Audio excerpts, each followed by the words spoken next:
Welcome to the Advanced WordPress Mastery Kit Chapter 7. Clearing out WordPress dummy content. In this video tutorial, we are going to see how you can clear out WordPress dummy content, step by step. So let's get started. So here we are on WordPress dashboard, and here we have one post, one comment, and one page. Now go to Posts and select All Posts. Here we can see all posts, with title. From here you can edit your post or move it to trash. Click on Trash and then select Trash from here. From here select Delete permanently.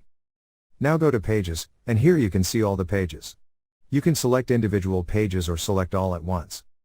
Select All by checking Title box and select Move to Trash from Bulk Action and click on Apply button.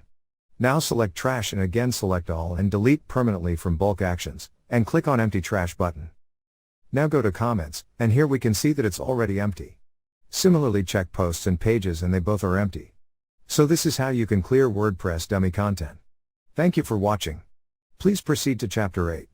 Post and Page Editors. Inside that video, we are going to take a look at WordPress post and page editors, step by step. See you in the next tutorial.